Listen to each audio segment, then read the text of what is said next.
Reposição hormonal dá câncer? Esse é um dos maiores medos e uma das maiores dúvidas que a gente tem quando pensa em fazer reposição hormonal. Tanto homem quanto mulher, mas eu vou falar mais especificamente relacionado à reposição hormonal feminina. Reposição hormonal feminina eu faço todos os dias no meu consultório.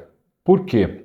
Já se sabe há muito tempo e talvez nem todos os profissionais estejam familiarizados com esse conceito de que reposição hormonal feita com os hormônios bioidênticos, ela protege contra vários tipos de câncer. Então, a reposição hormonal feminina, bem indicada, feita antes da menopausa, no período pós-menopausa, a época que o médico indicar, porque hoje já se faz reposição a partir dos 35 ou 40 anos, eu já vou explicar para vocês essa janela que existe, a gente começa, homens e mulheres começam a ter queda hormonal a partir dos 35 anos, e aí você precisa monitorar ativamente para definir qual é o momento ideal para se fazer a reposição hormonal e já colher os benefícios para toda a vida.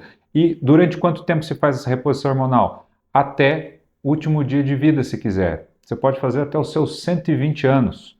Hoje já se sabe que o que importa é acompanhar exames laboratoriais e qualidade de vida. Quem quiser fazer e tiver indicação para e não tiver contraindicação, pode fazer. Então, não aumenta risco de câncer. Aliás, protege contra câncer de mama, câncer de ovário, câncer de útero. Essas proteções, elas se ampliam contra doenças cerebrais, contra demência. Você tem proteção cardiovascular, tanto para homens quanto para mulheres. Você tem benefícios na cognição, reposição hormonal para a vida sexual do casal, facilita muito a vida da mulher, porque diminui a questão que só piora com a idade, né? Depois da menopausa, a questão de secura vaginal, de atrofia vaginal, de infecções de urina de repetição, candidias de repetição pós-menopausa, que às vezes começam antes da menopausa. Então, uma das coisas que a gente precisa se preocupar e saber, lógico, é que a reposição hormonal, ela mudou muito. Esse medo do câncer, da onde vem? De trabalhos antigos que utilizavam progestágenos e hormônios sintéticos não bioidênticos, que eram moléculas parecidas com o que o corpo produz. O conceito de hormônios isomoleculares, que é o nome mais adequado, digamos assim, se o corpo produz progesterona, o que eu vou repor no momento que for indicado é a própria progesterona. Não é uma molécula que tem um radical estranho que ele não faz ideia de como lidar com aquela molécula. Se você pega um hormônio que não é igual ao que o corpo está acostumado, vamos supor que o hormônio seja um quadrado e ele passa por uma fechadura que dá para passar o quadrado, igual aquele joguinho de criança, sabe? Que você vai pondo as coisinhas, as figuras geométricas. Você pega um quadrado, ele vai passar no quadrado. Se você dá um hormônio que não é igual ao do corpo, ele pode ser um retângulo. Aí você quer que ele acople no receptor do quadrado. Ele pode, se ele for menorzinho, ele pode até entrar, mas ele não vai acoplar igual. Ele vai ter algumas falhas. E é mais ou menos isso que a gente vê na reposição hormonal quando se usa hormônio que não é bioidêntico. E aí você pode ter um estradiol sendo feito a reposição de forma não isomolecular. Esse sim. Esses vão aumentar o risco de câncer. Aliás, eles já aumentam o risco de câncer. As mulheres que começam a utilizar anticoncepcional precisam saber disso e muitas vezes não têm essa consciência de que o uso de anticoncepcional oral ou outras vias, elas vão aumentar o risco de cânceres, vão aumentar o risco de trombose, vão aumentar riscos de doenças cardiovasculares. Por quê? Porque não são hormônios que o corpo produz. E olha que interessante, na menopausa ou na perimenopausa, antes da menopausa, quando começa a queda hormonal, nós começamos a utilizar geralmente hormônios transdérmicos. Por que hormônios transdérmicos? Porque é um hormônio que é passado na pele num veículo bem feito, num veículo tecnológico, vai fazer com que esse hormônio passe pela pele, seja absorvido nos linfáticos, na nossa circulação linfática, depois vai ser distribuído no sangue, e a hora que você faz essa distribuição do hormônio diretamente pelo corpo, ele vai chegar em vários tecidos, alvo desses hormônios, que a maioria dos nossos hormônios vão agir praticamente em todas as células do nosso corpo. Então, cada um com uma especificidade, mas você precisa de progesterona em várias células do corpo. Tem muita gente que fala, eu tirei o útero, né? As mulheres que tiraram o útero, não precisa de progesterona. Não sei de onde saiu essa lógica que esqueceu o nosso livro de fisiologia, que a progesterona não age só no útero, mas age no cérebro, age no osso, age no corpo todo. Aliás, se a progesterona estiver baixa, a mulher vai ter vários sintomas. Inclusive, ela pode ter osteoporose por falta de progesterona. A progesterona, sim, também ajuda no tratamento da osteoporose. Você pode ter dificuldade de sono, labilidade emocional, excesso de fluxo menstrual e sangramento. Estou dando só um exemplo da progesterona. Então, por aí, você começa a entender que hormônios sintéticos aumentam os riscos de câncer. Hormônios bioidênticos protegem de câncer. E a partir daí você fica muito mais tranquilo de utilizar a gama de reposição e de hormônios que nós temos hoje em dia para que, usando na pele, ele é absorvido pelo linfático, vai para o sangue, é distribuído e só depois ele vai passar pelo fígado e vai ser metabolizado no fígado. Onde que eu quero chegar com isso? Você vai escutar vários professores por aí falando sobre progesterona só pode usar via oral. Isso é algo novo que surgiu recentemente. Está se fazendo um alarde gigantesco em cima disso. Não sabemos exatamente por quê. Não sei se é porque ultimamente acabou com esse remédio na farmácia, porque vende na farmácia. Então aí a gente não sabe se existe um viés de indústria, se existe um viés. Então, conversando com os professores mais velhos do que eu, que usam progesterona transdérmica, eu uso progesterona transdérmica, eu estudo a progesterona via oral e às vezes eu uso a via oral, mas tem sua indicação. E a progesterona transdérmica funciona muito bem.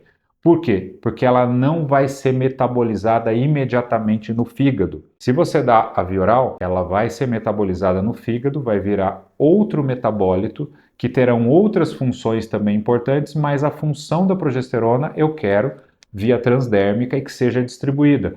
Nossa, isso está dando uma polêmica, porque tem rios de vários professores falando que pode, falando que não pode, mostrando o trabalho disso, o trabalho daquilo. Entenda o seguinte, gente, tudo na medicina, vocês devem estar já aprendendo isso, tudo na medicina, respira fundo, calma, analisa quem fez o trabalho, qual o interesse. Já não é mais só ver trabalho científico. Cadê o trabalho científico? Me mostra. Não adianta só mostrar. Tem que saber ler, tem que saber interpretar. Quem foi que fez? Qual o interesse por trás desse trabalho? Realmente o que diz na conclusão é o que diz os números? Que grupo foi analisado? Gente, é tão complexo.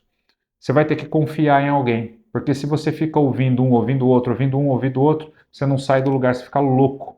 A verdade é, progesterona via oral tem uma função, mas ela não é a melhor forma de reposição. Mas não vai proteger o útero a transdérmica. Vai, nós precisamos de mais tempo, precisa de mais análise. Não sai tomando decisão baseada em meia dúzia de coisas que publicam. Por quê? Porque a gente começa a observar que na saúde a gente tem que ter paciência. E o que vale muito não são os trabalhos. Esse é o trabalho recente. Calma. Qual é a experiência até hoje de uso dessa medicação? Vamos analisar. Quem tem experiência com isso? Quantos anos que aquele professor faz isso? Você confia naquele professor? Aquele professor, para a esposa dele, se ele gosta da esposa, né? Lógico. Para a esposa dele, ele está prescrevendo? Para a filha dele, ele está prescrevendo? Quantos anos tem esse professor? 75? Quanto ele já viu de reposição hormonal? Deu câncer? Não deu câncer? Nós temos que ouvir os especialistas. Não só correr atrás da grande manada que ouve uma coisa na internet, sai todo mundo correndo para um lado, sai todo mundo correndo para o outro. Então, entenda o seguinte, um médico lá foi lá e falou, dá câncer. Aí outro fala que dá câncer, dá câncer, dá câncer, sai todo mundo correndo de medo de que vai ter câncer por conta de reposição hormonal. Não vai, gente. Isso já é feito há mais de 30 anos, essas reposições hormonais via transdérmica com hormônios isomoleculares, são extremamente seguros, tem trabalhos robustos, mas além dos trabalhos, existem muitos médicos com experiência que prescreveram e que tiveram e têm até hoje bons resultados. Eu prescrevo todo santo dia. Eu tenho pacientes de bastante idade fazendo, até pacientes bem mais velhas fazendo reposição hormonal e super bem. Então nós temos que ter as fontes confiáveis e confiar também no médico que estuda. Porque se seu médico é um médico estudioso, ele já entendeu que ele precisa comparar a experiência pessoal, prática e profissional, ele precisa comparar os outros professores e médicos que estão na ativa praticando e que também que dão cursos e que explicam o que eles estão fazendo e comparar com os novos conhecimentos que surgem todo dia. Tem muita novidade, muito trabalho científico sendo publicado, você precisa acompanhar também e entender o que está por trás de tudo isso.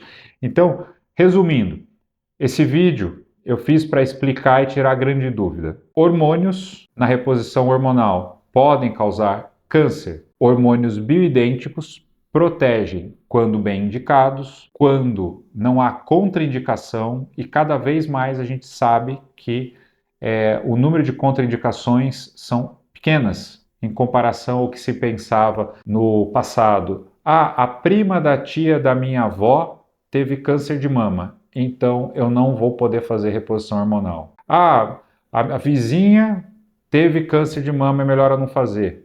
O maior risco para câncer é a obesidade. Quantas mulheres eu escuto isso? Eu não tenho muita certeza porque tal pessoa falou para mim que eu posso ter câncer e a pessoa está bem acima do peso ou até obesa. Ela deveria estar com medo da obesidade, de estar acima do peso, que isso sim aumenta o risco. Tá bom então, gente? Espero que tenha ficado bem claro que se você tiver indicação de fazer, tiver com muito sintoma, tiver detectando nos teus exames laboratoriais que já você passou de 40 anos, já começa a ter baixa dos hormônios, procura um médico que entenda de hormônio isomolecular, que faça a reposição via transdérmica e que também conheça a via oral, porque eventualmente pode ser interessante, mas que saiba, que tenha experiência em utilizar todos esses hormônios e possa te esclarecer, tirar as dúvidas e o principal, iniciar uma reposição hormonal segura que você possa ir utilizando doses baixas, constantes. Afinal, se a gente for analisar, aonde está o câncer? Na mulher de 20 anos, que tem os hormônios lá na lua, todos eles lá em cima, ou na senhorinha mais idosa que nunca fez reposição hormonal, que os hormônios estão lá embaixo, estão lá no pé. A maior parte do câncer está aqui. Só por isso não precisa de 2 neurônios, é só pensar. Por que a faixa que tem mais câncer é a faixa de pessoas mais idosas? Porque tem bem menos hormônio. Por aí a gente pode ficar um pouco mais tranquilo, tá bom? Então, dúvidas, experiências pessoais, coloquem aqui no comentário que vai ajudar bastante gente. Até o próximo vídeo.